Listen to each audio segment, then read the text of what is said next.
You think you've got my number figured out? A motive born in drought and brevity. And if I'm not the soul of your design, I blatantly decline your remedy. Don't box me in, don't, or I'll leave. I'd rather be a dreamer, I'd rather be free, I'd rather be a leader, I'd rather be a queen, I'd rather be a singer in a trashy cover band. I'd rather be a closer, I'd rather be clean, I'd rather be a poser in a magazine, I'd rather be pretty much anything else than your machine.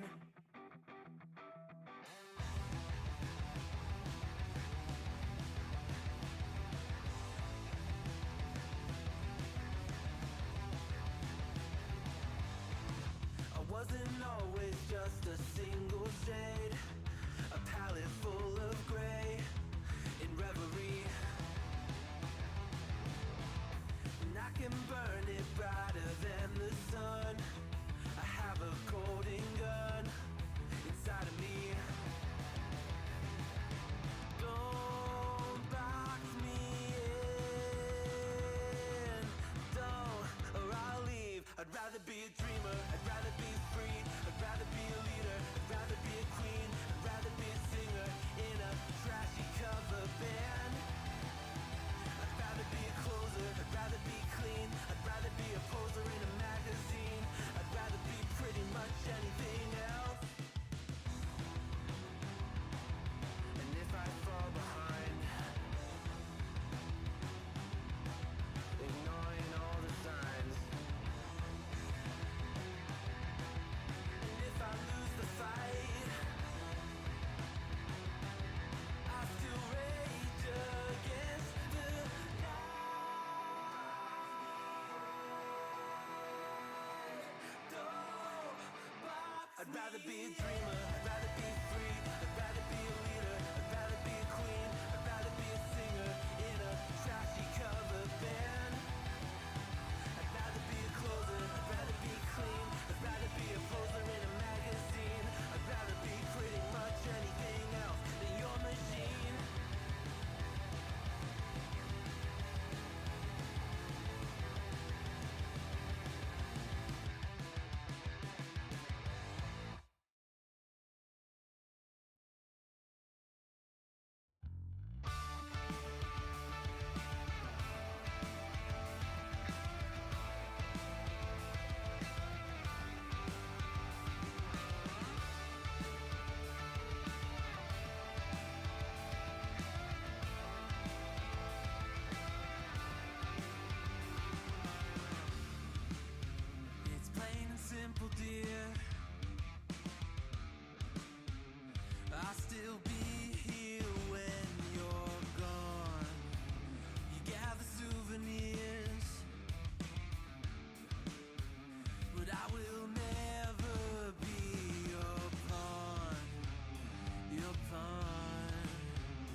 till it's perfect. Gotta want it, gotta need it, only get what you put in. Give me something to believe in, feel the sweat on my skin. Gotta want it, gotta need it, only get what you put in. Give me something to believe in, feel the sweat on my skin.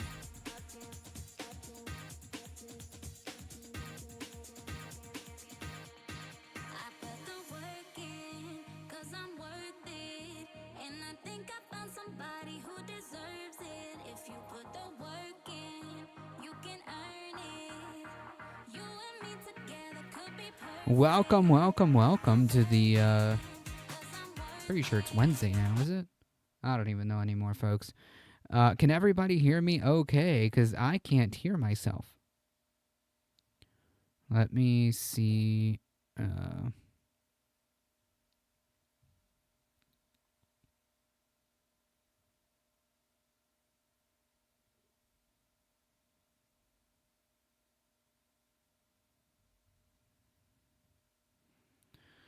Welcome, everybody. What's Worth a Work It song? Volume is good. All right. Well, I guess it is.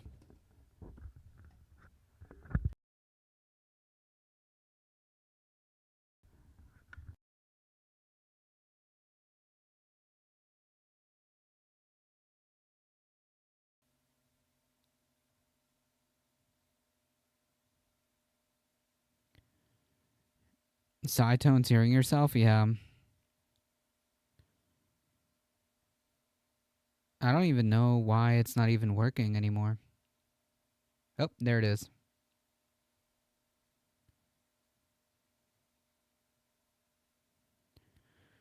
Hoo boy. You know, it might actually be the cable itself that might be broken. I don't know.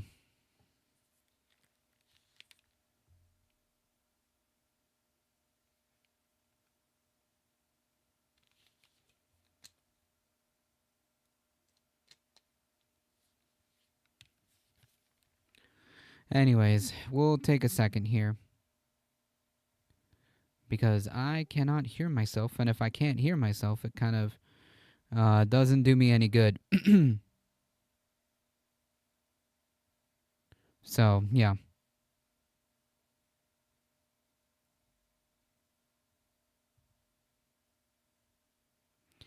Welcome, everybody. I just want to say quickly, hello, Bozy, John Lithium, Michael Hassler. Welcome, everybody. Quad Bennett.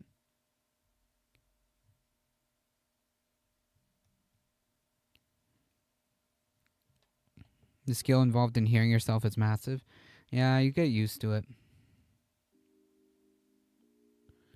You get used to it.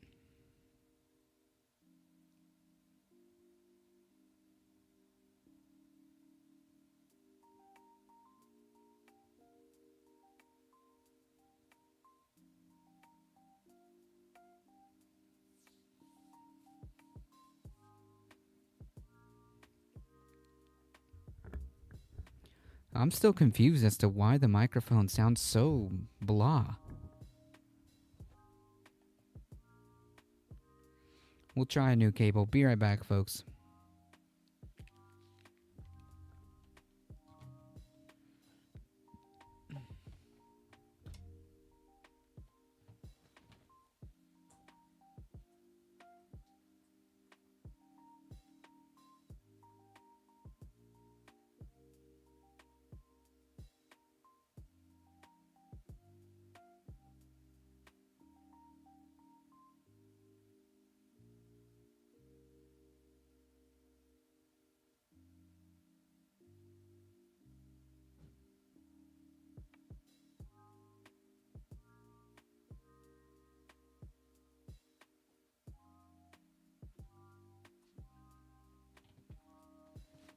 Alright, let's see if this works. Hang tight.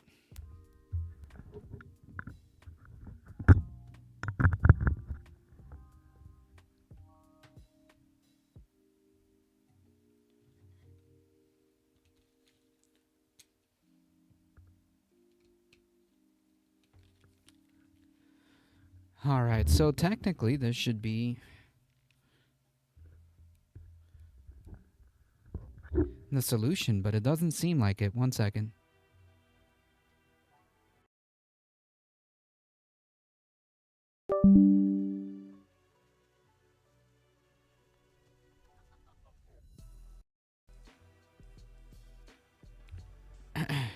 All right.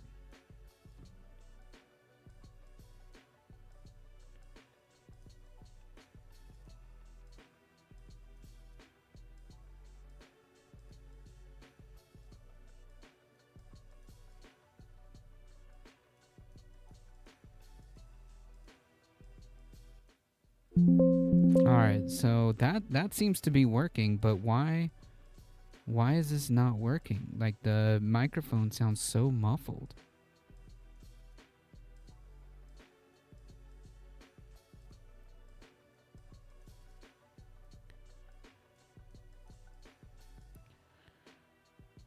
All I hear is wax. Oh, goodness gracious.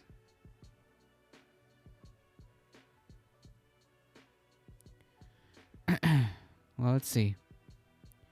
What if I change it like this and then put to default broadcast radio? Hello, hello, hello. Oh my goodness, look at that.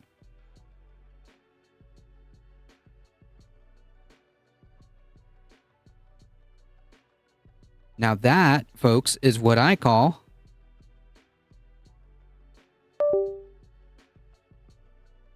troubleshooting, folks.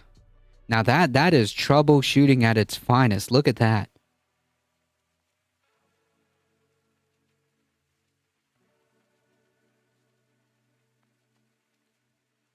Troubleshooting at its finest. Look at that. Beautiful. I can hear myself and I can see the levels. And I can see everything. Everything looks so good. Look at that, folks.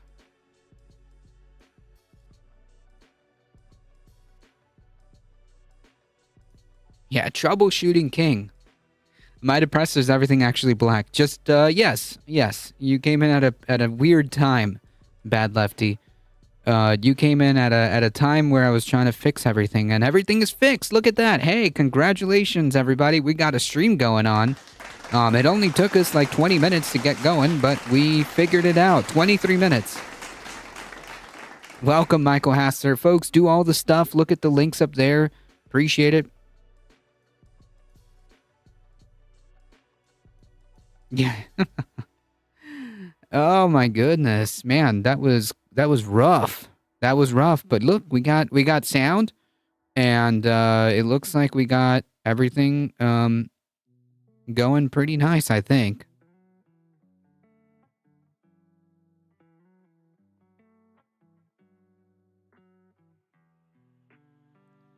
Nothing seems to be out of the ordinary, and the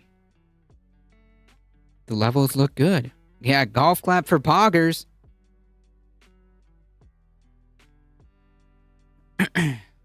You see, now this is how it's supposed to sound, folks.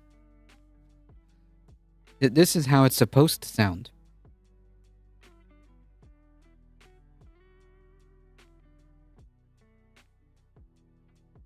There you go.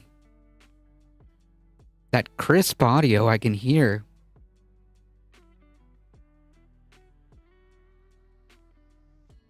All right, folks, let's get started because we're pressed for time, and I wasn't expecting my stuff to not work, but it is working. Press the like button, you commie bastards. True.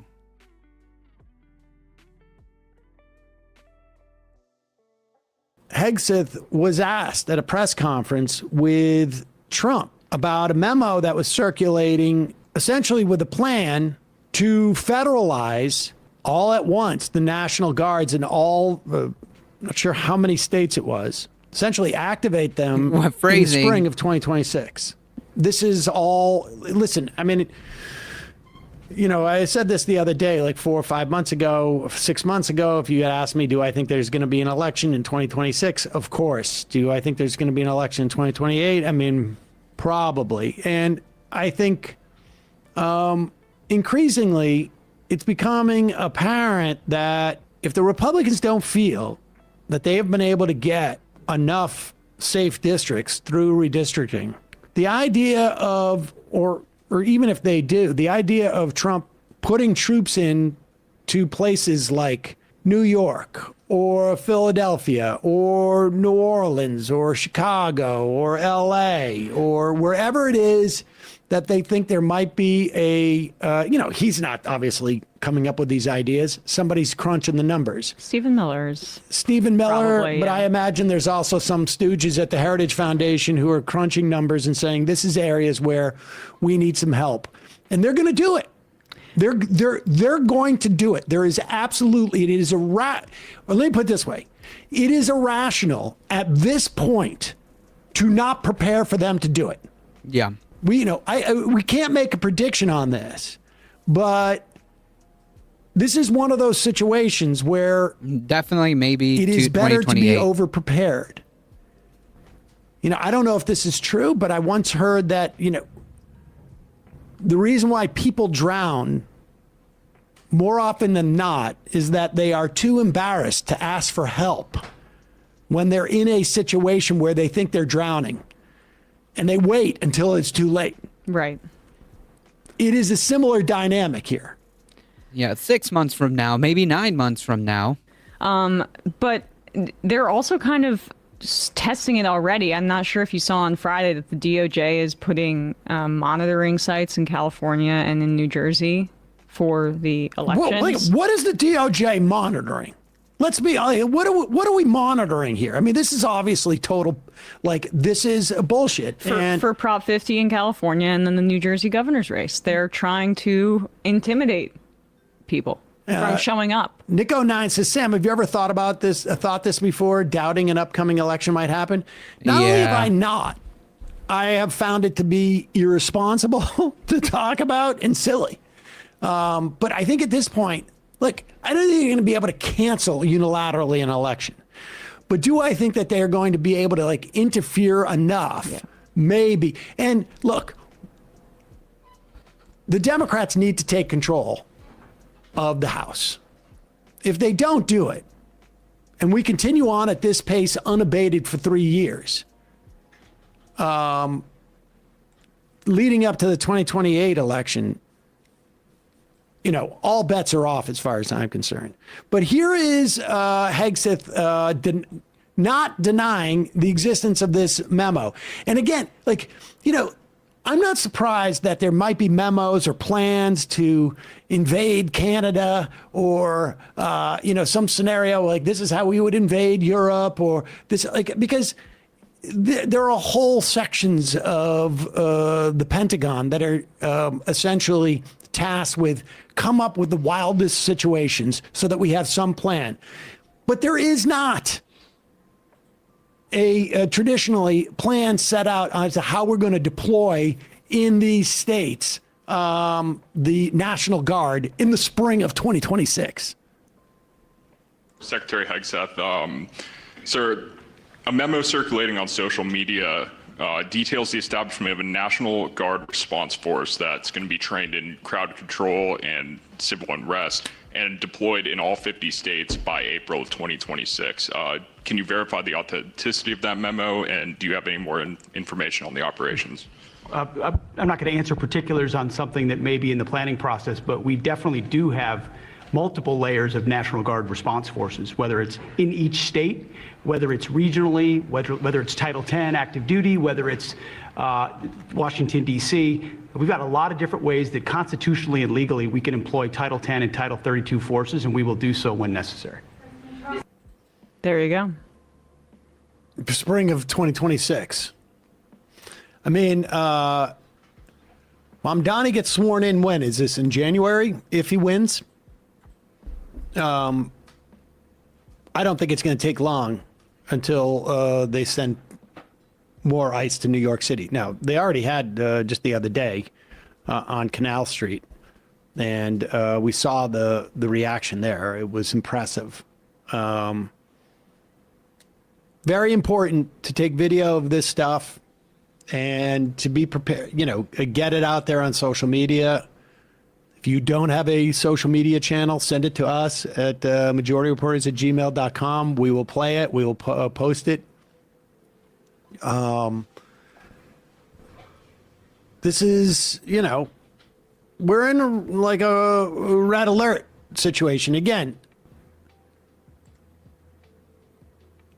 I don't think any of this is definitely happening. But, when I talk to sort of like normies, there is a sense, broadly speaking, that people are like, well, if we can just get through these 3 years, like it's almost like a guaranteed it will end at some point.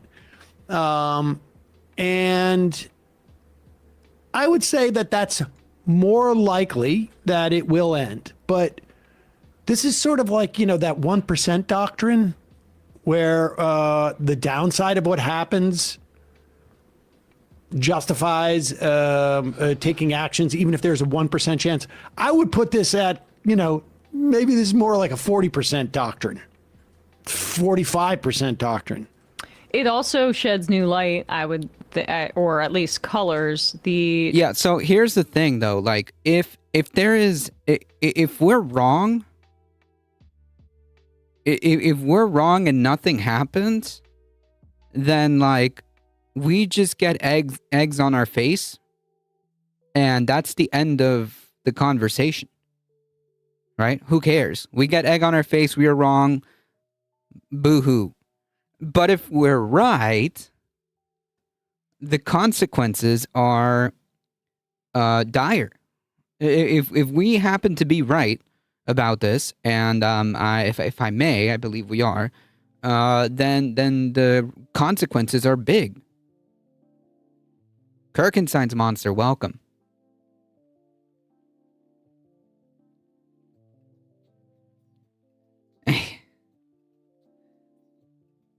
A Viking? No, I'm not a Viking. It's always Kirk's birthday. Trump administration's kneecapping of major law firms in this country.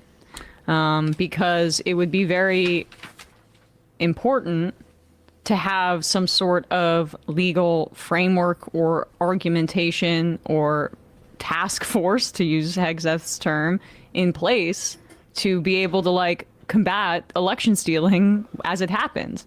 But the Trump administration has, at the beginning of the administration, made an effort to make the big law firms come to heel. Yeah, and they have, with still a significant portion of them. For weeks, all we've heard is how Trump's big, beautiful bill will cut Medicaid. But almost no. Seth Evans, welcome.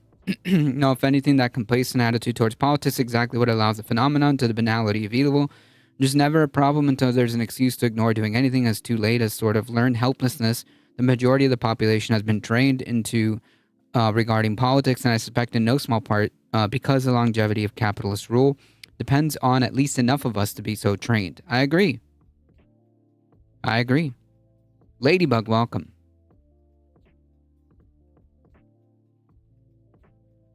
Yeah, I want to be wrong. I want to be wrong, but if I am, then who cares? But if I'm not wrong, then yeah, it kind of sucks. It's gonna suck for everybody. Wrong is funnier than right. Certainly, the monopoly of only legitimate they have us believe certainly as part of the same land helplessness channel for social change and elections. Hashtag MAGA. I don't know what that is. What that comment is supposed to be. If you're coming in here for a troll, you're gonna have a really bad time. This is the wrong chat. Wrong chat to walk into, my friend. Which obviously the username would check out. No one's reporting on a buried provision that would make Trump anyways. untouchable. Yes.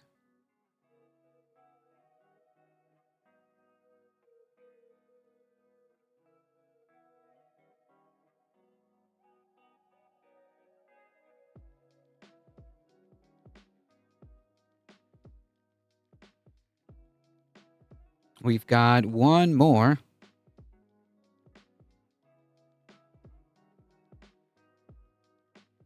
Well, let's play this clip of Caroline Levitt because I'm curious as to what your feelings are as to why they are so like what is it? What's their angle on the No Kings thing? You know, like George Bush famously, when we had millions of people in the street in the run up to the Iraq War, he said, you know, I'm not going to decide on some type of what did he call it? Like, I'm Canadian. It's Make America Go Away. Well, unfortunately, then go take this up with MAGA. Take this up with Republicans. Why are you going on to lefty channels and giving us crap for? We're the ones that are fighting against this. They're so eager to get again. They aren't stop task. Wait, when was it exactly? Yeah, I mean, of course, we know exactly what they have in mind. Focus group testing on whether I should go to war or not. I mean, of course, the other way to say that is like, well, we live in a democratic country, and you know, if the people aren't interested in, you know, you avenging your father's honor, maybe we shouldn't do this. But potential clown on YouTube, I think. They seem potential clown on YouTube, Michael Hasser. to be very. I'm not sure, but potential clown. Very worried about this No Kings rally, or they think they can make something of it. Here's Caroline Levitt, White House press secretary, yesterday on Fox News. Proved that the Democrat Party's main constituency are made up of Hamas terrorists, illegal aliens, and violent criminals. That is who the Democrat Party is catering to, not the Trump administration and not the White House and not the Republican Party, who is standing up for law-abiding Americans, not just across the country, but around the world. And that proved that the Democrat... Okay, first off, they're standing up for Americans all around the world. The expat constituency, or is she just like, you know, she's just like in overdrive? Maybe she wants to open borders. They have been spending they have been spending a lot of time saying that it's all going to be Hamas people showing up at the No Kings. Antifa, Hamas, and terrorists. What is your sense of their angle with this? Well, it's clearly a talking point. We know that much because every single one of leader them has come out and used this kind of incendiary language. So, I mean, it's you know, first of all, let me just, the rank hypocrisy, and I know that hypocrisy no longer applies, shamelessness is their superpower, et cetera, et cetera, et cetera. But the idea 100%. that after what they did after the Charlie Kirk murder, going out and, you know, ordering their, you know, foot soldiers to dox and... Mamdani was on Majority Report today, yeah, and then Andrew Cuomo bit the internet cable during the interview. Famously, all relying voting demos. It's amazing how stupid the average rightoid is. Like that works. It's absurd on its face, and they just still so eager to gobble up the lies they want to hear like hogs. Yeah, which fittingly enough, that's why we call them hogs. And, you know, track down and inform on anybody who said something sideways about Charlie Kirk and get them fired and do all that because, and then with their big sanctimonious, you know, paeans to civility and how we have to stop the terrible language. The fact that the whole leadership of the Republican Party is out there calling Democrats, not the politicians, the actual people, you know, the protesters, the voters, people like us, we're all Hamas now. We're all terrorists. We're all Antifa. That's basically what they're saying. It's, I mean, the overwhelming, you know, hypocrisy of that is beyond, especially after the, you know, just don't call them deplorables. That's the only word you can't use. But in any case, why are they doing it? I think there's possibly two reasons. The first is I think that they may be trying to intimidate people into not coming out by saying, you know, making it into this big thing. The second is, you know, I don't know what there might be some plans. I mean, I know that Greg Abbott said today that he's sending in the National Guard to Austin for the No Kings protest. I gotta say, am I being paranoid? No, I gotta say, and we were talking about this before the show. Dusting off the old lexicon. No, I haven't seen it. I haven't seen Lance's documentary. I would probably watch it on my own time. I mean, Asmongold is just he is pretty freaking cringe, if I do say so myself. No one should be paying attention to Asmongold, and props to Lance for being able to withstand that much Asmongold. To make a documentary on it, to make a video on Asmongold. So, Godspeed.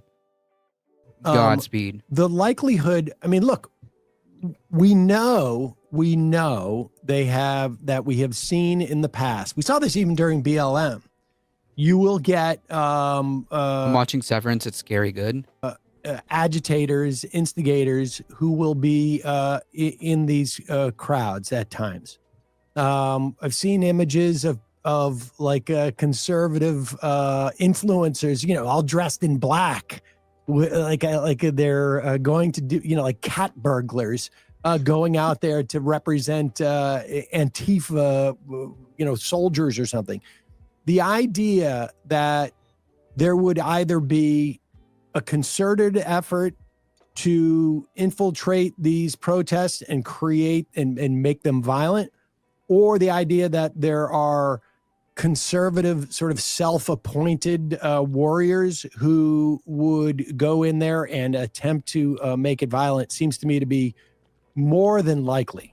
They did it in Trump 1.0. Trevor Aronson had great reporting on FBI agents or undercover informants being sent into Black Lives Matter protests and trying to get them to incite violence. You think that with this FBI, Kash Patel, they're not trying that many times over? So if you're going to one of these protests, I just want everybody to be extremely careful. If anybody is trying to incite you to do anything violent or illegal, definitely don't. It could be a provocateur. And make sure also that you're videotaping what's going on there. You got your phone and whatnot. But I mean, the our adopted catchphrase for the show, "Left is best," which was started as a joke, because in the wake of Trump's victory in 2016, left is best as a joke. Some dudes Samuel from Connecticut went to a school and vandalized the school and wrote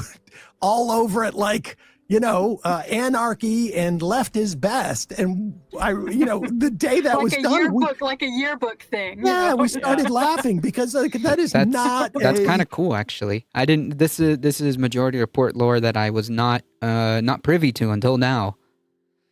It's a great example of what has been enabled by an economy that just chases and rewards attention just for its own sake, mainly because the add value, I suspect. Yep.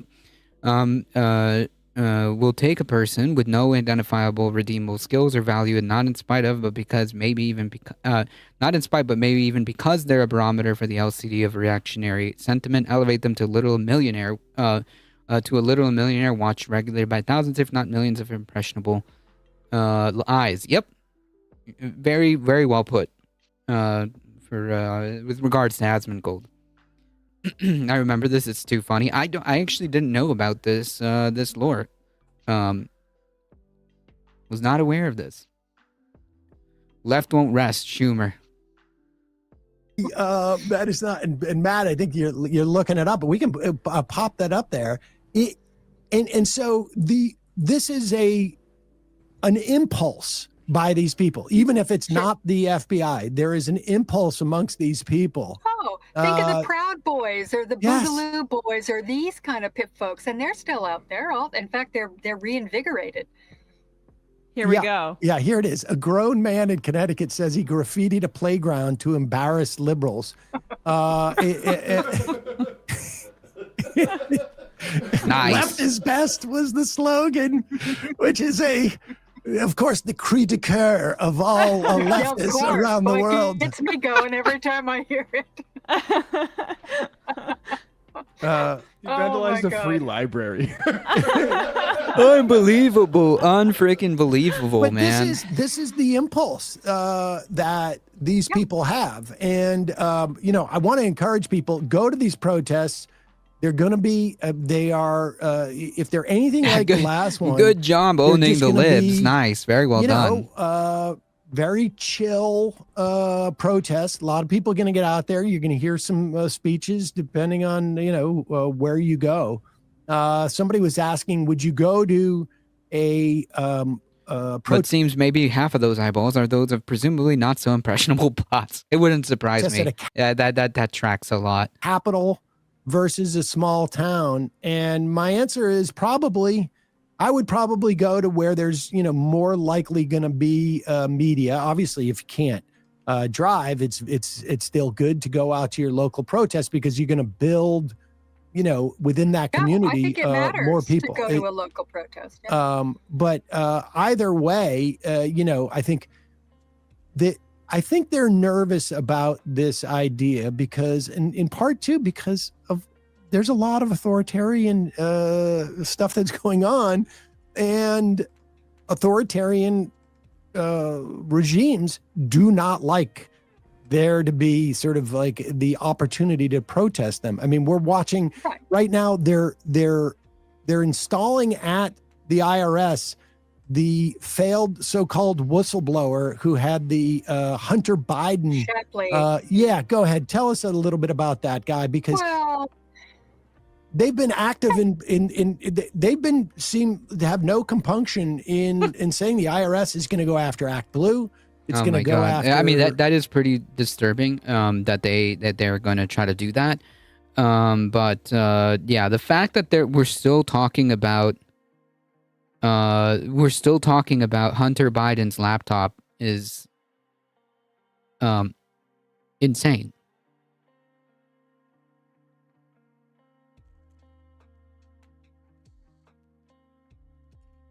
All sorts of Indivisible, the group I Yep. mean, they're not sponsoring the No Keen. All they're doing is organizing online, the providing the mechanism for people to sign up for protests and to see where they are. That's really all it is. And some messaging coming out every once in a while. I get some text, but it's not. That's all it is. Of course, you know, Trump says they're Antifa.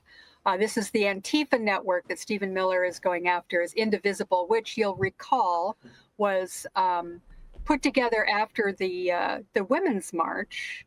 And it was basically just an upstart grassroots organization that, you know, one of those that came up after when Trump was elected that was about to get out the vote. And it has grown into this organization which organizes protests around the country. I mean, it could not be more, you know, innocent. There's absolutely nothing about Indivisible. It's mostly, and it was started, I think. And and like, let's not pretend that the right wing doesn't have like groups that get funded to do political action. Like let's not pretend that isn't happening either. So like, you know, it's wild. And like, let's not pretend that. Sorry, folks. Antifa geriatrics. Did you hear about the lab monkeys that escaped from a car accident? One is still missing. Yeah, I heard about that. I heard about that. It's kind of weird and unsettling, but I guess, you know, women, if I'm not mistaken, that came out of the Women's March. This zombie apocalypse has started. This guy Shapley, it was an IRS. All the Indivisible up here are old ladies, scary Antifa geriatrics. Who blew the whistle on Hunter Biden, and he was. I'm pretty sure there's one organizer that hangs out here in chat too. For Indivisible. MAGA hero. They put him in, and shockingly, when Trump came in, they put him in as the IRS commissioner. And everybody went, holy, what? He only lasted 3 days. And I don't know that anybody has ever figured out exactly what happened there. But he's back. And he's in the IRS again. And he is apparently going to be running this operation, which they say will include thousands of agents from the Criminal Investigation Unit. These are IRS agents who, you know, like carry weapons and stuff. I'm surprised they're not rousting. Well, and those are the same that we were supposed to be scared of when the Democrats hired a bunch of more IRS agents. Yeah, Please be slow zombies. Please be slow zombies. Please be slow zombies. Hey, Bruno, welcome. How come I did not get notified? I don't know. Blame YouTube. How many could be left? Because they are literally out on the streets, patrolling DC at different times or tearing mothers away from their kids. Exactly. They're going to have a full plate. Let's put it that way. And of course, and then you have Scott Bessent, the Treasury Secretary. He's also saying crazy stuff. I mean, right on those same talking points we were just talking about. He went on CNBC, and I think it was some podcast, maybe it was the Charlie Kirk podcast, I think, that he went on and started talking about the Antifa and the terrorists and how they're going to go after him like they went after Al Qaeda. Yeah. Use the IRS to do it. I mean, so he's totally bought into this strategy, whatever it is. And I think they're fairly serious about this. They talk, who are the things they name? It's what you said, Act Blue, George Soros, of course. I mean, that poor guy, he's 95 years old, but whatever. He's the leader of our resistance movement. The billionaire, George Soros, right?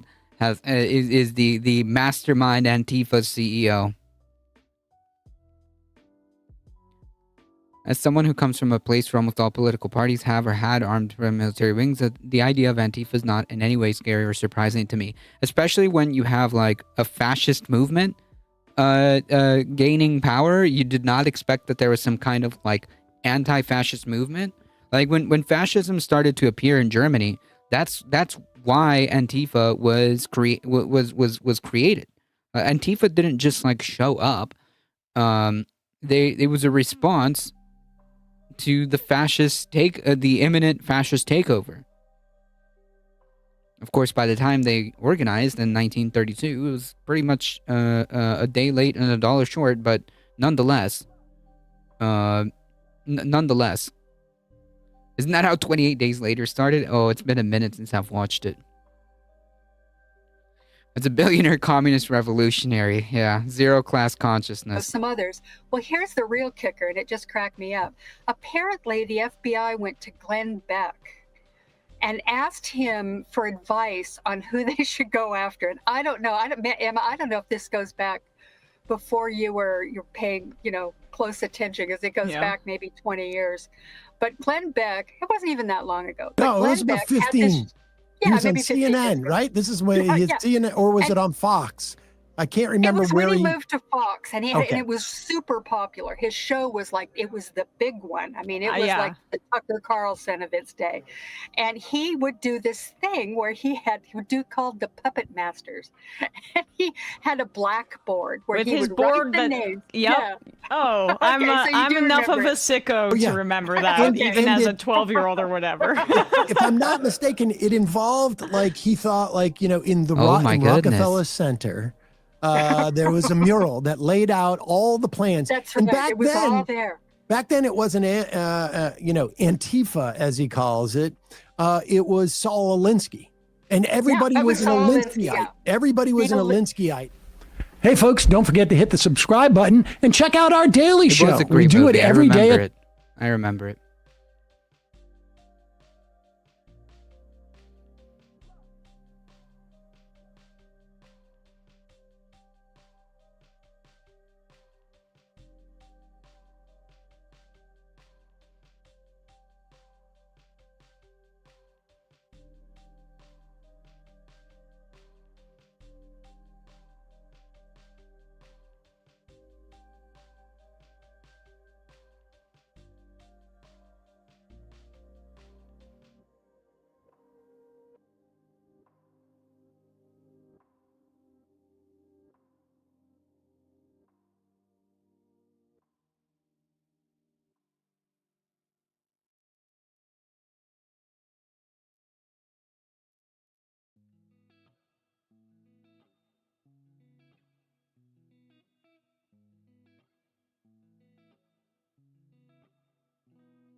To be clear, I'm not suggesting that the U.S. incarnation is either organized or armed. It is indeed a natural reaction to rising fascist right-wing terror. Yep.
1 second, folks.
Waxing Philosophical coming in with a raid. Thank you so much. I appreciate it.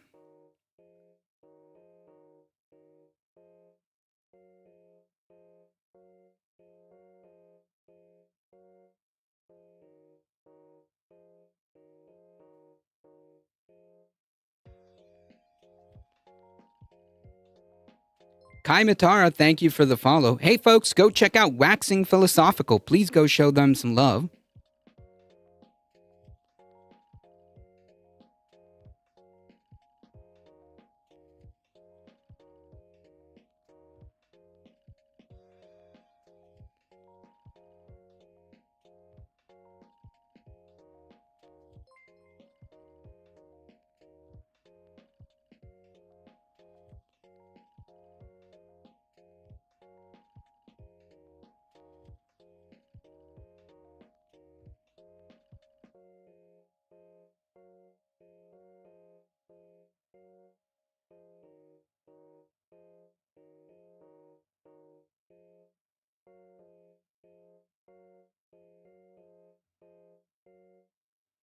Thank you for the follow, Cursed Chaos.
One second, folks.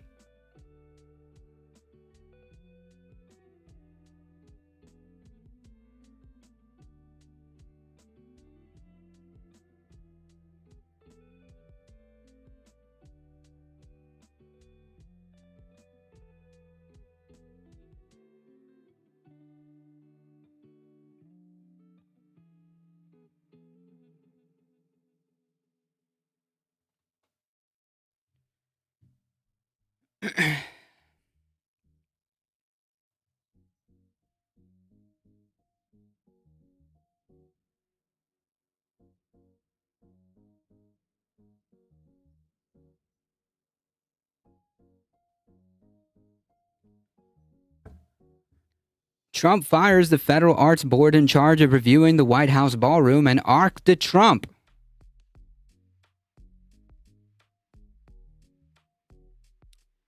Donald Trump has fired all 6 members of an independent federal agency responsible for reviewing his controversial White House ballroom and planned Arc de Trump in Washington, D.C.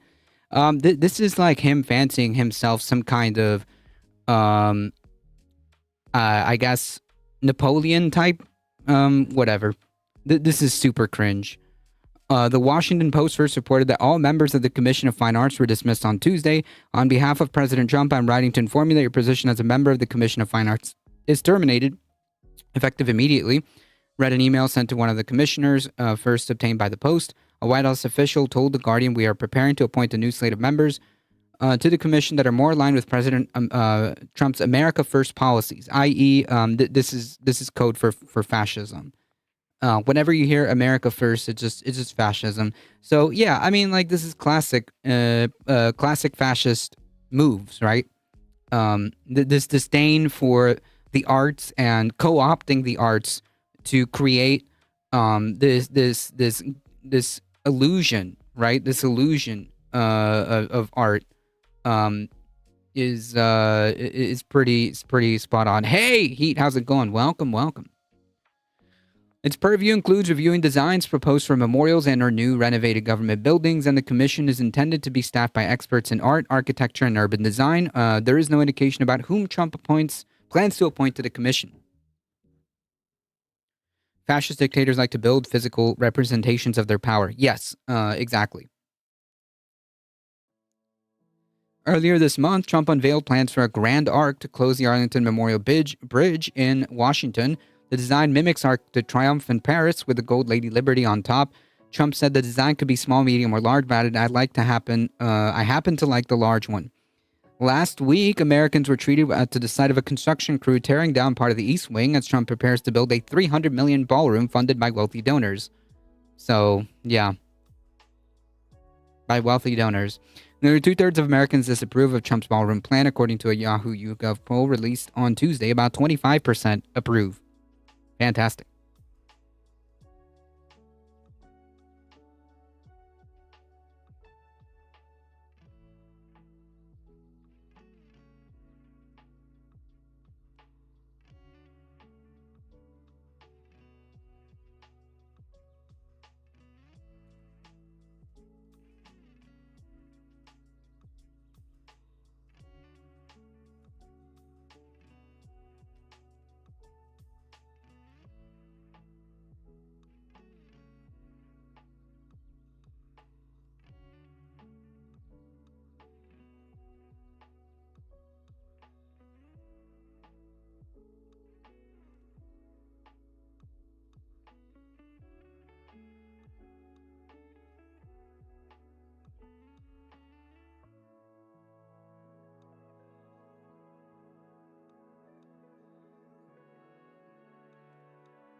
A stinky French monument.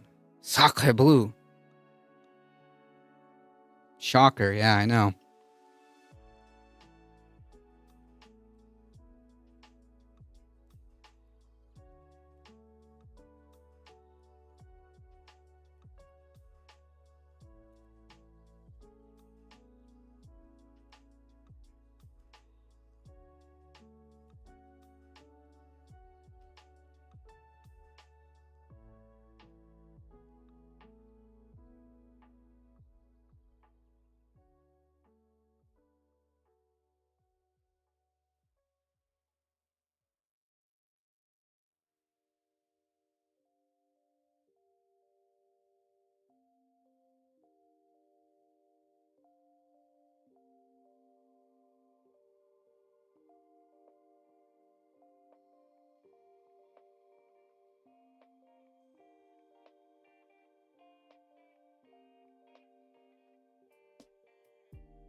So apparently, after the talk with Mike Johnson, Trump it says that it's pretty clear he's not allowed to run for the third term.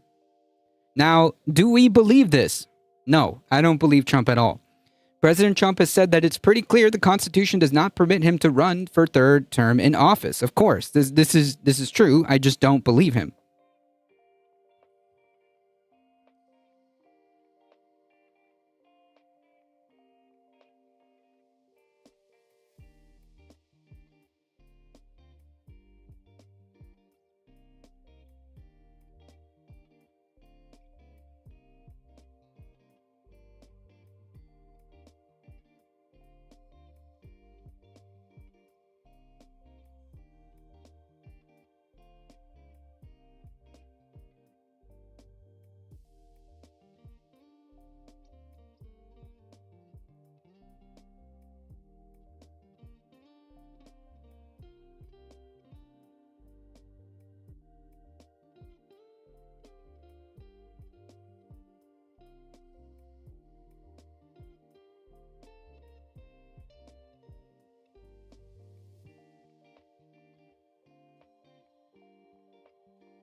Or war with Venezuela. He wipes his ass with the Constitution. Yep. Or war with Venezuela could be a pretext to null elections.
Nadia, welcome.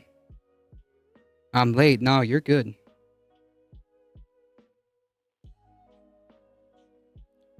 Nice. Eyeballs and potato, corn, beef. Nice. And we should have a very good reason to be concerned. Question whether they will ever recognize a red line, which should motivate them to do that.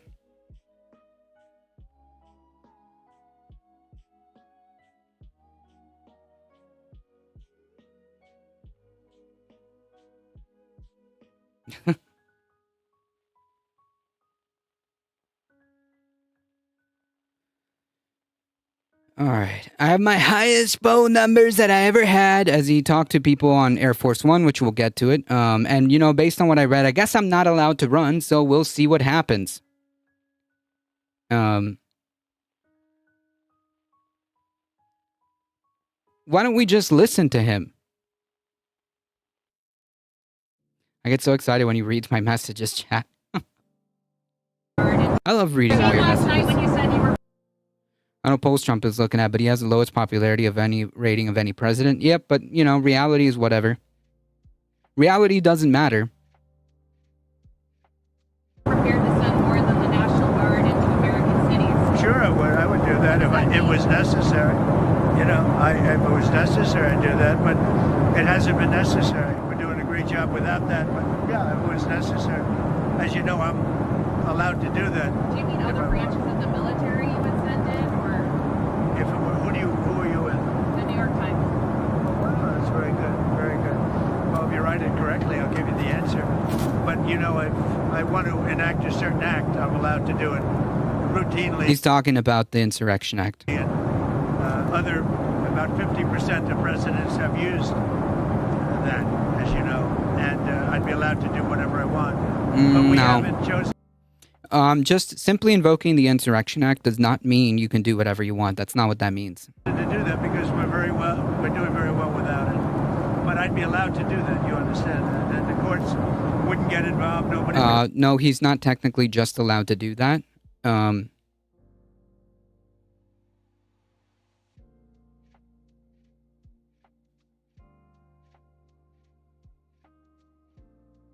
There has to be an actual reason to invoke that.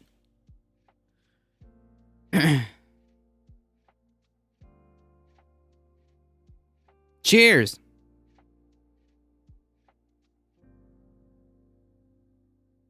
Anyone know any spells? I'm working on it. Get involved, and I could send the Army, Navy, Air Force, Marines. I could send anybody I wanted, but I haven't done that because we're doing so well without it. Washington, D.C. continues to be amazing, safe, and it's really great. As I said, Memphis, where we are now, is doing really well. It's down, I think, almost 70%. And within 2-3 weeks, it'll be down to almost no crime. Now, we're taking a lot of bad people out. We're incarcerating some very bad people, some gangs. They have a lot of bad gangs. Yeah, the gangs. You know, the gangs that you're finding at Home Depot and immigration courts. The gangs you're finding at schools, right? Like you're just picking up moms, zip tying children. Yeah, those gangs. And we're taking care of it. And we're doing things that, frankly, local law enforcement is going to have a hard time doing. We were all set to go last Saturday into San Francisco. We look forward to that. We would have solved that problem in less than a month. But at the behest Yeah, I'm pretty sure Israel's already violated the ceasefire like over 9,000 times. a couple of really great people, very successful, great civic-minded people, they said, we'd love to try doing it ourselves, and that's okay. And we worked with the mayor, and we're working with those people, but we didn't surge the city. And I said, if we surge, it's going to go a lot quicker, and it's much more effective. But I want to give them a chance to do it themselves if they can. If they can't do it themselves, we'll solve San Francisco in 3 weeks. No. No. He just makes up numbers like saying Toyota was investing $10 billion, and the next day Toyota was said they had no conversation about Trump like that. Yeah, I mean, reality is just whatever he says that moment. Reality is whatever Trump says in that moment.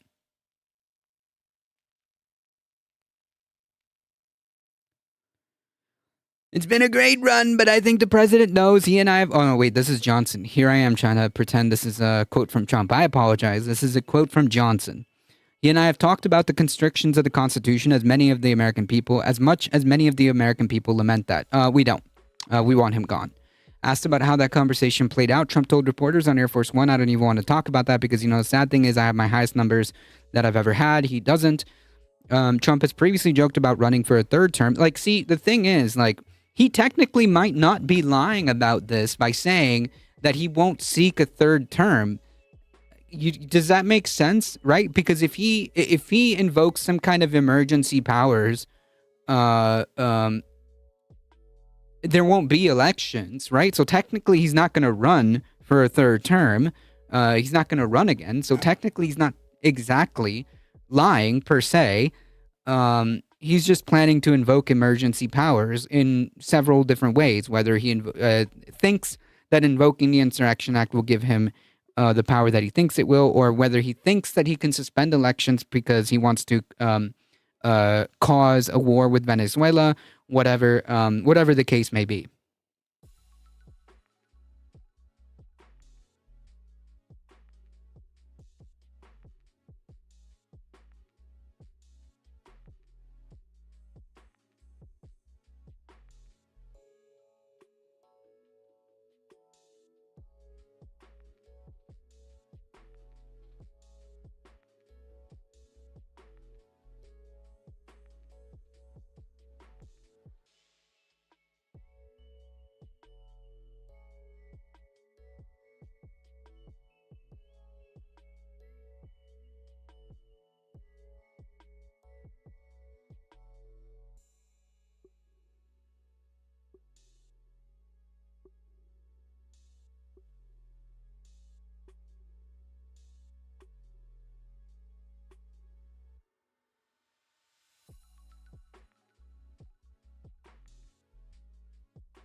So trying to extend his second term beyond the 4 years is still illegal? Of course.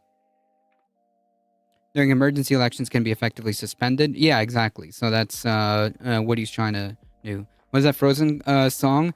Let it go. Let it go. Wait, is it right?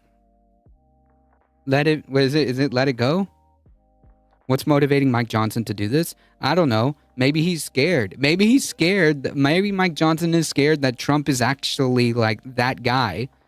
And maybe he's scared that like that his position in power is going to be irrelevant because Mike Johnson only gives a shit about Mike Johnson, and if his position in power, being the Speaker of the House, which is a pretty powerful position, gets kind of null and voided by just saying like, well, I'm just a dictator now because I can just do whatever I want. Maybe Mike Johnson is not comfortable with that. But I don't know.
Trump can't cancel national elections. It will go on whether he participates or not. If he refuses to leave the White House, he will have no power there. He will be a home alone usurper. Yeah, but like, he can't cancel national elections. But what if he does? Like, who's going to stop him? What if he what if he just says, like, I'm going to confiscate the ballot measures. I'm going to activate the National Guard and confiscate the ballots. What then? Like, yeah, obviously he can't cancel national elections. That's not how this works here. But what if he just does? What if he says, like, well, we don't need to do midterms because I don't know, war with Venezuela or whatever. Possibly Mike Johnson is getting nervous. He is getting to the Mike Pence stage just before January 6th. Maybe. I was thinking, though, maybe they're actually starting to fear the pushback. Maybe. How do you raid 20K polling places? Well, you can stage a National Guard. You can activate the National Guard in all 50 states and say that there's a national emergency and that no one can move those ballots without federal possession. So my point is, these are just hypothetical scenarios that I'm making up. The underlying point of all this, because this is all just hypothetical, is that the norms of what are possible and what can't be possible and what's legal and what's constitutional don't matter. They're not in place right now. If that makes sense, right? The National Guard will reject such an order. Maybe or maybe not. I don't know. Do you trust the National Guard? Maybe they will reject that, and maybe the military will intervene, or maybe they won't. Maybe they'll be the ones to put the nail in the coffin and enslave us all. You know what I mean? So, like, I don't know, and that's the problem, right? The fact that this is even a plausible scenario that we can discuss is pretty disturbing. The fact that we can even imagine a scenario like this is pretty disgusting.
Trump tried to steal a 2020 election and failed. He will fail again. Maybe. Sorry, folks. I'm answering chats.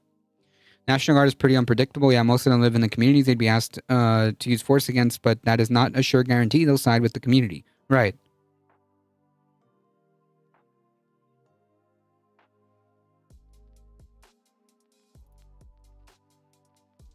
Don't read this out loud. Oh, wait, no. Oops, sorry. Maybe he'll fail. Maybe he won't.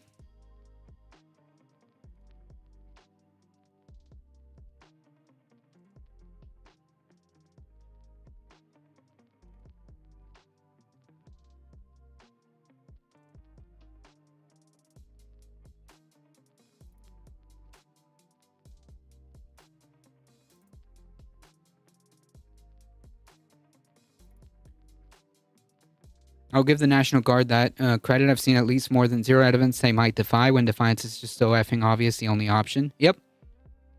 If Zoran loses, we're effed. No, but it will be a big blow. So, Life, welcome. They can do the VP loophole to get a third term if the court allows it, but Trump said he does a third term. He won't risk leaving it up to the court.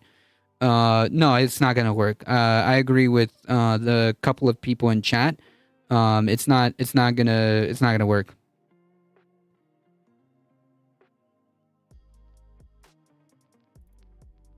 That doesn't work.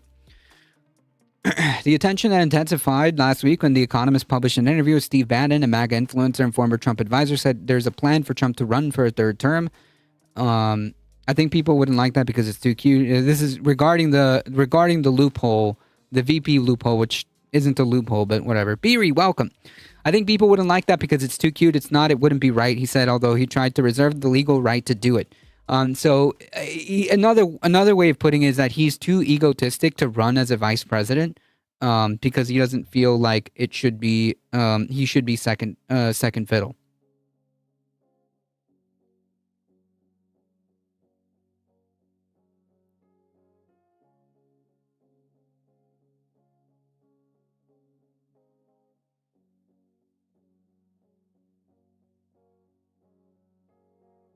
I'm always hungry. Me too. I'm starving. I've been starving this whole time. I need to get food. National Guard holding forth isn't the answer, but it's something. And if they don't, it's not the end. America's resilient. We will stand fast. I mean, as long as there's people willing to resist, and willing to stand up, then we should keep doing so. As long as I'm still able to speak against the government, I will continue to do so. As long as we are still able to assemble and protest and organize, then we should continue to do so. No reason to stop. And again, even if there's like a miracle Hail Mary where Democrats somehow manage to win by some miracle of the Lord Jesus Christ himself, okay? If there's some miracle that Democrats somehow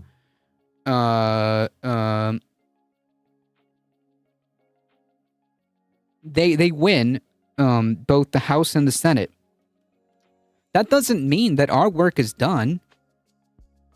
That doesn't mean that we just all go back to brunch.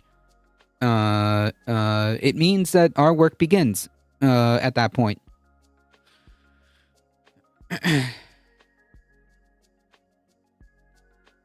I looked extensively into VP loopholes today involves two wording of the amendments. One which says the president can't be elected a third term, not serve, and the same amendment makes a distinction between elect and serve. Yeah, but I think like the I think that it's implied that if you that you would still be serving a term, right? Like you would still be serving a third term even if you run as a VP. I knew Shai was coming with an inside connection telling me it was time to run. I got out before Inauguration Day. I mean, I don't blame you. I don't blame you at all. So are you inactive to avoid ads? No.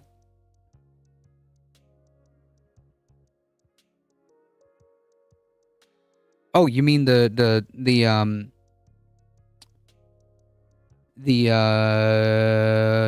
news article? Yeah.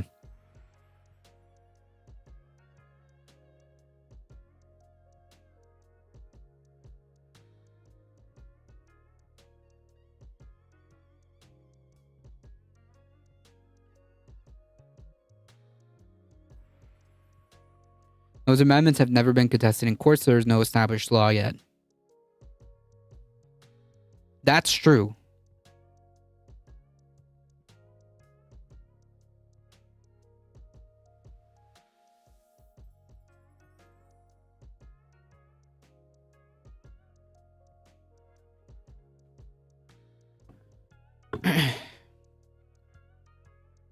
Sorry, folks. It's been quite... on Archive. Yeah, on Archive. I was like, what? Yeah.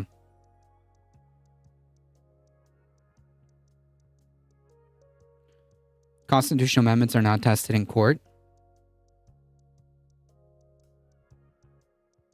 No, I think they would explicitly be argued if there's something that went against if there is something that violated your Fourth Amendment right, it would go to court and it would be tested against the Fourth Amendment and whether or not that Fourth Amendment was applied properly, right? The same way as if, like, for example, the 22nd Amendment, if Trump were to, like, let's say hypothetically, try to run as a VP, would be taken to court to see if whether or not the application of that 22nd Amendment was valid. Does that make sense? It's not that we're changing. It's not that we're changing the amendments. It's that whether or not the action that the president is taking would be unconstitutional based on that amendment. It's not whether or not the amendment itself is unconstitutional. It's whether or not the president it can argue that what he's doing is constitutional based on that 22nd Amendment.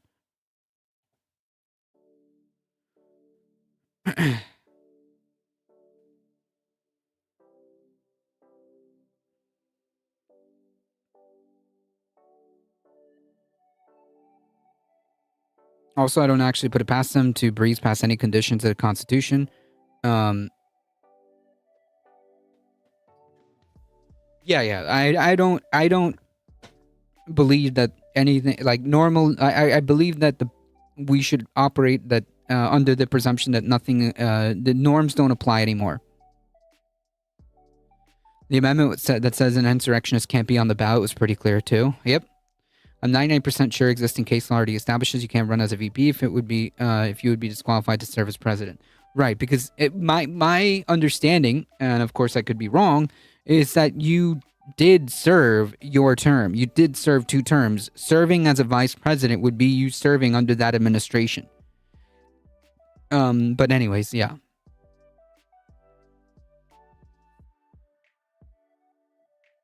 The only reason Trump couldn't be VP is contingent on how they rule on the allowance of serving, not electing a 3rd term, and they're both interconnected. Yeah, I think that's exactly what we're arguing.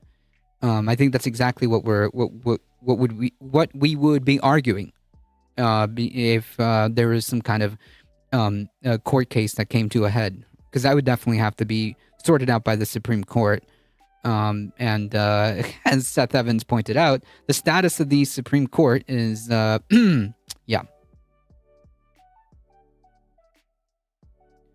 Right, because being charged with insurrection is not a crime. There is no crime like that. The point being is if you engage in insurrectionary behavior or give aid and comfort to insurrectionists, then you technically should be not allowed to run. And obviously, it's found that he was engaging in insurrectionary behavior. Technically, he should not have been allowed to run. SCOTUS does not always back Trump, as in the Abrego Garcia case, right? Yeah, but I can't trust SCOTUS. Like, there's no reason to trust the legitimacy of the court. The legitimacy of the court has been, like, basically destroyed and buried for decades, but, like, especially now. At least during the time that I'm alive right now and right here, the legitimacy of the court does not exist.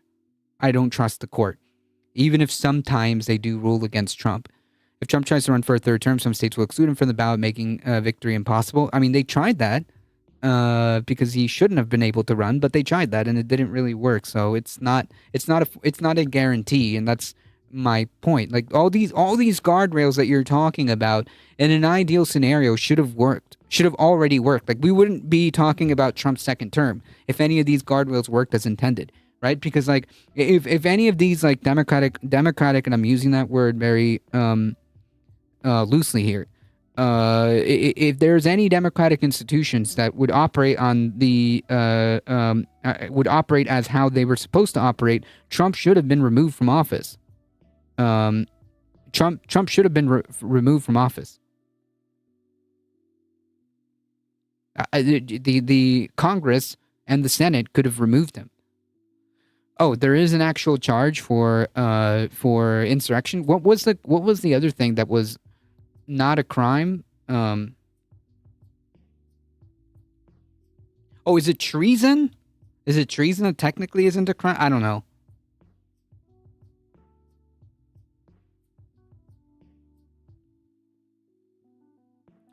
If Trump finds some way to run a 3rd term, we need to get Bill Clinton, Bush, and Obama all to run too. No, please, God, no. Trump was impeached and survived. That's how it works, right? But well, I would say that that's not how it works, because based on all the evidence, the only reason he survived is because Republicans didn't want to listen to the evidence. Like, the guardrails that were supposed to work didn't work because Republicans said, "Nah, we're not going to listen to what the we're just going to go through this trial and like just vote on it and move on." So no, I would argue that no, it's not how it works. I don't think we can actually predict on how SCOTUS might rule. Exactly. There are no guardrails. Yeah, we're operating under no guardrails, right? Like none of the guardrails that were supposed to exist worked at all. Not the Supreme Court, not the Congress, not federal judges, not lower court judges, nothing. But that's my entire point. It would be one thing if like there was some kind of like nonsense impeachment trial that went nowhere, but the reality is it was a foregone conclusion because Republicans didn't want to hear it. Impeachment is not automatic as a trial, which can go either way. Yeah, but you're presuming that Republicans had a fair and good faith attempt at listening to the facts.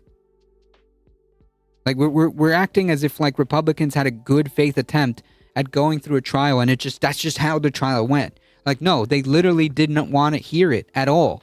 Like they just voted on pure party lines and dismissed anything because that's it. Like that's all they wanted to do.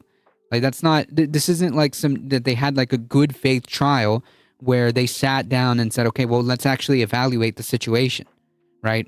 In which case, like, oh, if they just voted that way, then so be it. But that's not how that went.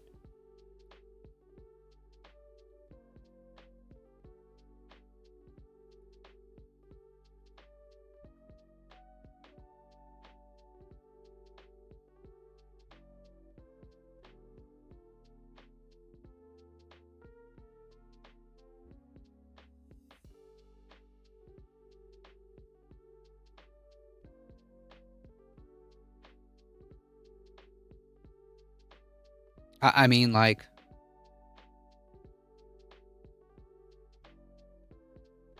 you are assuming Trump was guilty. Trial outcomes cannot be assumed beforehand. No, I'm saying that they literally did not want to hear it. I'm not making any assumptions. I remember what I'm talking about. I know what I'm talking about. They literally did not want to hear the evidence. They did not want to take witness testimony to see whether or not what was actually being accused actually happened.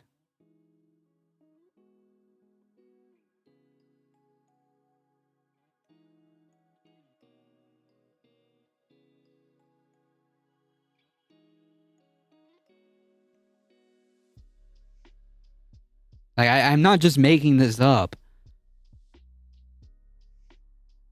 I'm saying that they didn't even want to hear it. They didn't want to hear any witness testimony, nothing. The Republicans in this situation were acting on bad faith. That's like knowing that the jury that's like, imagine like you're having like a criminal trial. Again, the impeachment is not really a criminal trial, but like let's just imagine that you were having a criminal trial, and then like the jury doesn't get to listen to any witness testimony, no evidence. Like, what is this? It's a sham. It's obvious. They voted that way.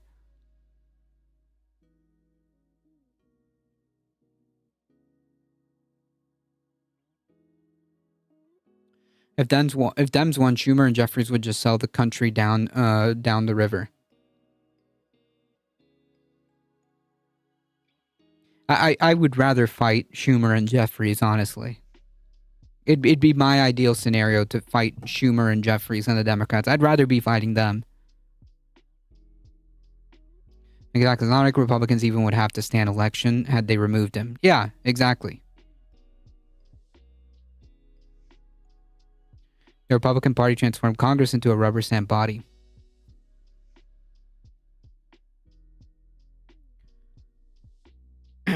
So does that make sense? Like, I'm not, I'm not pulling this stuff out of my butt. I remember this stuff very specifically because I remember talking about this because they literally did not want to hear it. So like the outcome was pretty much a foregone conclusion. In fact, they said it like we're not going to have anything. We're just going to vote on this thing.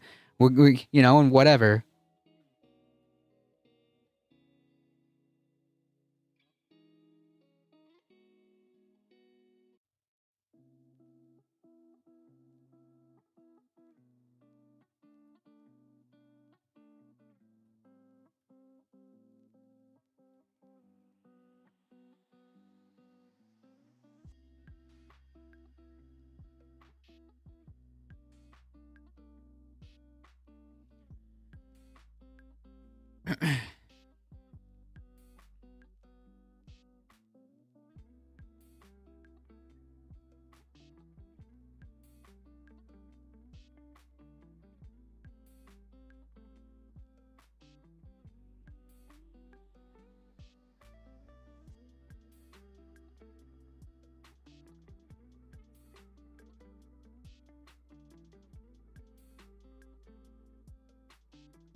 Impeachment is a political act to expect partisanship to play a part. Dems should have chosen a better charge, especially when they were in the minority. Yeah, but that's a different argument.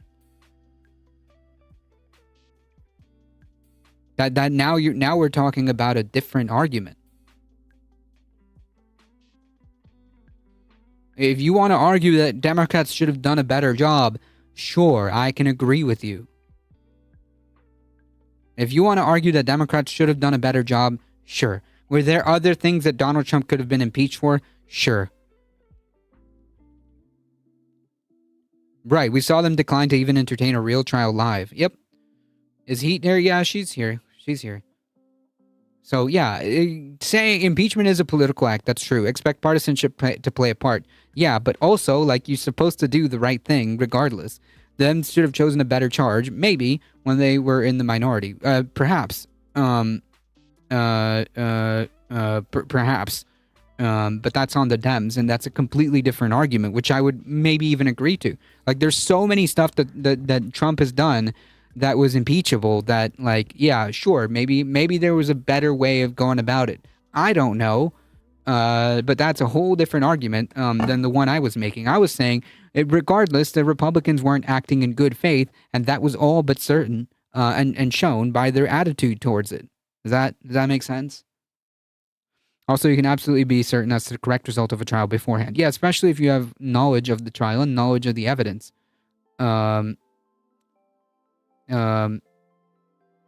Sure. You can disagree with the outcome, but the point being is, yeah. It's like, imagine you're on trial for, like, I don't know, your life. And the judge says, like, nah, we're not going to introduce evidence. We're not going to introduce witness testimony or anything like that. You would freak out. You'd be like, well, wait a minute, what is this? Is this not a trial or what? Are we not listening to evidence or what?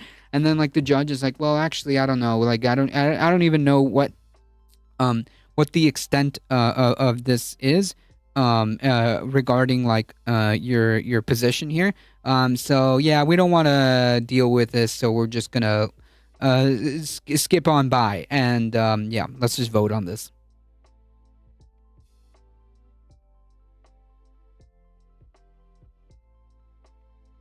For example, when you literally have uncontrovertible first-hand evidence of a crime. Yep. Yeah, like if you saw something, when you saw something, and that's it. It's very different. Like if I saw someone, I don't know, doing something, I can see it, right? Like I don't need, I can see it. Now, whether or not that turns out to be the same as a verdict in court, that's not this. This is a different story.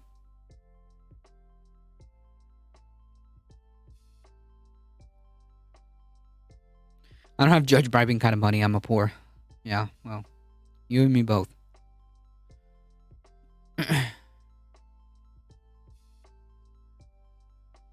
Anyways, we got one more. And let's get on out of here. Obamacare prices become public, highlighting big. I apologize, folks. I've been like super distracted trying to take care of stuff in my on my phone here, but we'll get through this.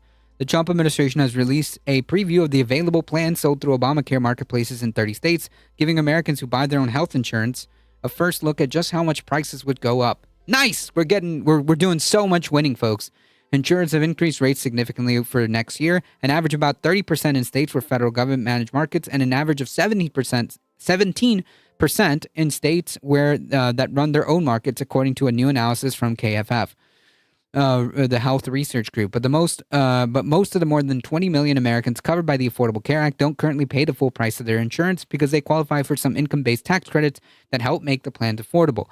This is the crux of what the government shutdown is about. The financial assistance that has been in place since the federal ACA marketplaces opened in 2014 and became even more generous in 2021 when Congress increased that aid. The extra help is scheduled to expire next year unless Congress acts. The looming expiration of those subsidies have been a key sticking point in the congressional wrangling over the government shutdown. This is like the crux of the whole issue right here. We will win. We will win. We will maybe not capitulate this time. I don't know. We'll see. Democrats have demanded an extension of these subsidies as a condition for supporting legislation funding the entire government. Republican leaders say they will not discuss the issue until the government is reopened. You see, this is how you can tell that the Republicans are being super dishonest in this in this kerfuffle here, because if the Democrats sign a clean continuing resolution, a clean CR to fund the government, you know what's going to happen? They're never going to talk about healthcare again. Those subsidies are going to go, premiums are going to increase, and they will get away with it, and Republicans will get away with it. This time, in this situation, it's not that easy. So far, while the government shutdown is proving to be a big liability for both parties, it seems to be a bigger liability on the Republican Party simply because they are the ruling party. They have the House, the presidency, and the Senate. They have all three branches of government, and they can't make a deal with the one demand that the Democrats have scrambled up for. The one demand. The one demand.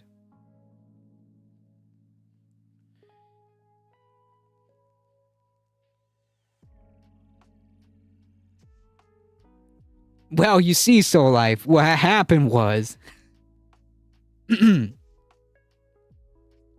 capitalism.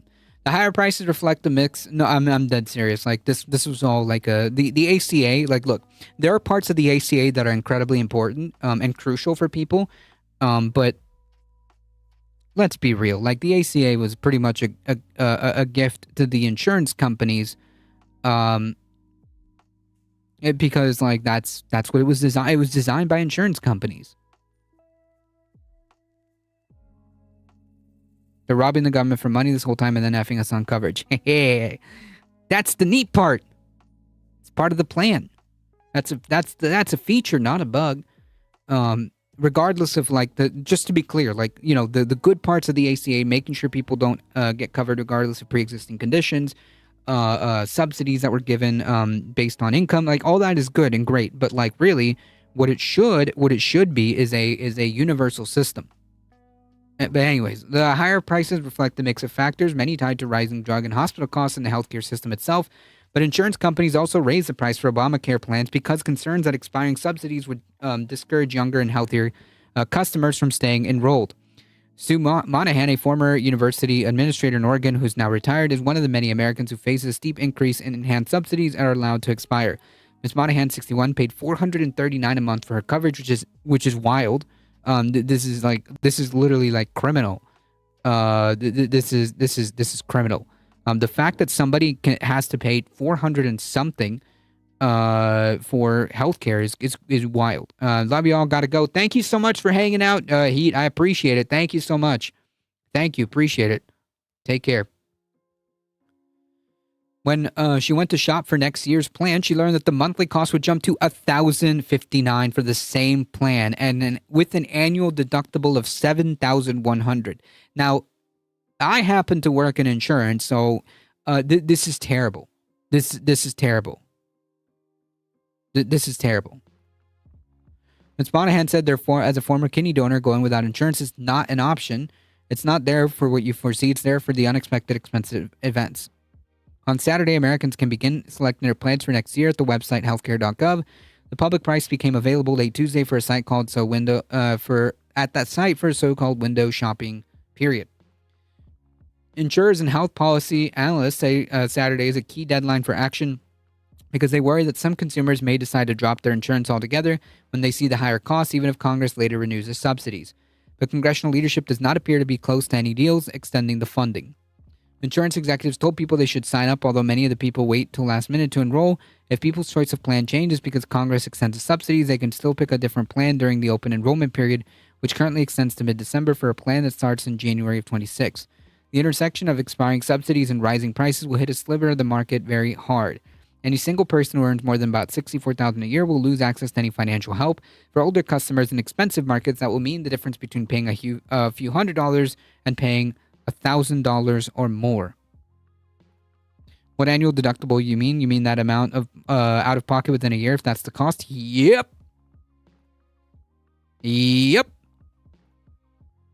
Fewer than 10% of Obamacare enrollees are currently in this income category. Many of them are entrepreneurs, ranchers, or farmers.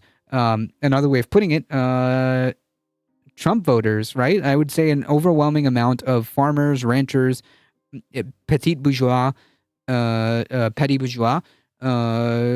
be probably overwhelmingly support Donald Trump. Like that's a pretty safe assumption that most of these people in this category would be Donald Trump supporters. Not every single one of them. I'm saying that mostly as a general broad stroke, if you will, would probably be supportive of Donald Trump.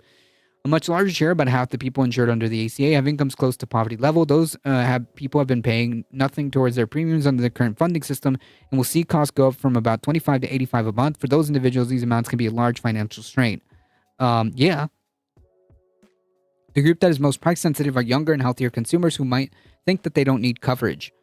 That leaves older and sicker consumers in the marketplace and obviously complicates how they're covered and what costs. This is why you don't have private insurance. This is why you don't have private insurance, okay? Just get everybody under a single payer system and avoid all of this nonsense altogether. But here we are.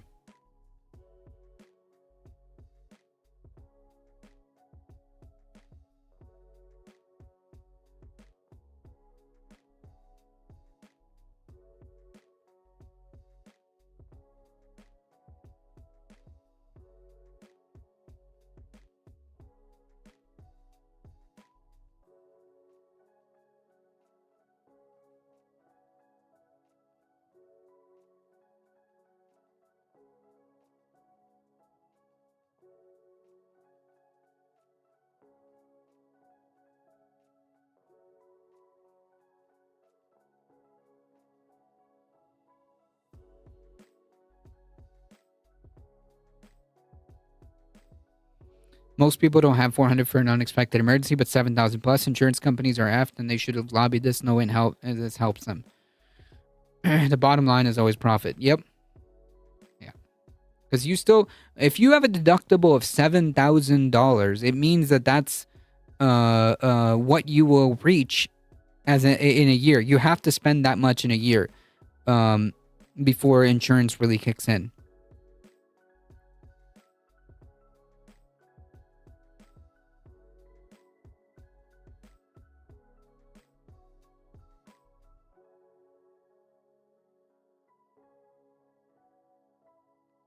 No, he uses the ACA to stay alive. Yeah, a lot of people do. Regardless, again, the ACA is not great, but you know what?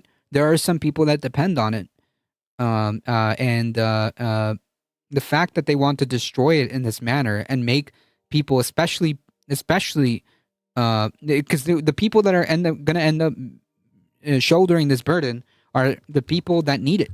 right? Like the people that are elderly and sick, right? Because if you're healthy, you may take the option of just not buying the insurance at all, and that will shoulder more and more of the cost to the elderly and more sicker people and the people who really need it. So yeah, I mean, like it's wild that that we're even dealing with this when we don't have to. A better world is possible.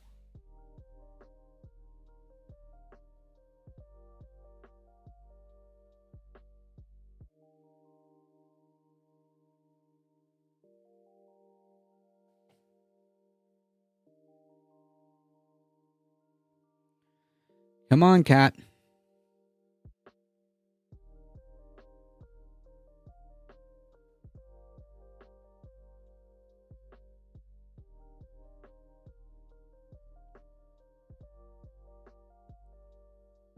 Trump just banned states from preventing medical debt on your credit report. They banned free school lunches and 10. Oh, yeah, no, they're evil. 100%. 100%.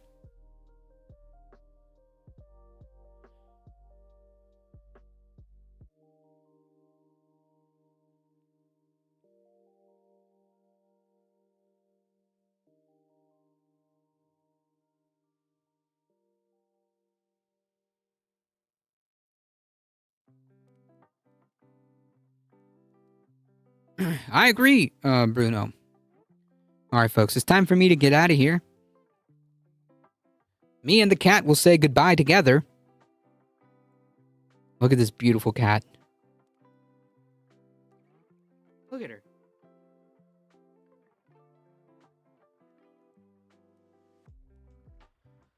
Thank you all for being here. I appreciate all of you hanging out. Thank you for all the follows. Thank you, Waxing Philosophical, for the raid. I appreciate it. Thank you, Heat. Thank you, Michael Hasser, for modding the chat. I appreciate you guys. We'll be back tomorrow around 5 p.m. Also, folks, next Tuesday, there will be no show. Fine feline, millions will die from it. Yeah, a lot of people will die, yes, because they can't get health care, they can't get food. There's a different myriad of different factors that are being put and forced upon us because of these decisions. Yes, from taking away people's healthcare, from taking away people's food. Yeah, I agree with you. I don't mean religious evil, by the way, but we know what. Yeah, no, they're evil. Like, just objectively, like, bad people. And they take pleasure and joy in making people suffer. Thanks, Carlos and Kitty. Appreciate all of you guys. Thank you all for being here. If you want to support the channel, do all the things, folks. Do all the things. Check out the merch store, the Discord. What else? Substack. Do all the stuff, folks. Look at that. Just boom, boom, boom, boom, boom. What else am I missing? There you go. Yeah. Appreciate it. I gotta get out of here, folks. We're gonna raid Peacefire. For those of you on YouTube, I still haven't figured out how to raid on YouTube. I know I got like a little like clip on how to do it. I gotta figure it out. But folks, thank you all for being here. We'll be back around 5 p.m. tomorrow. As always, please stay safe. Please take care of each other. I love you all. I hope to see you guys in the next one tomorrow, 5 p.m. Eastern time. See ya. Oh, look at that. I didn't even do the right one. Boo.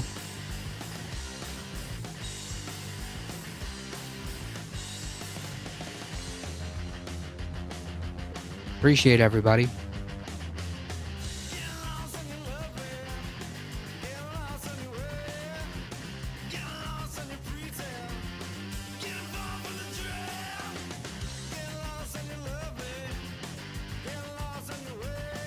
Actually, I'll just return the favor to No Justice. Just throw some wrench in the raid. I haven't raided them in a minute and a half. All right, folks, let's get out of here. 5, 4, 3, 2, 1, bye.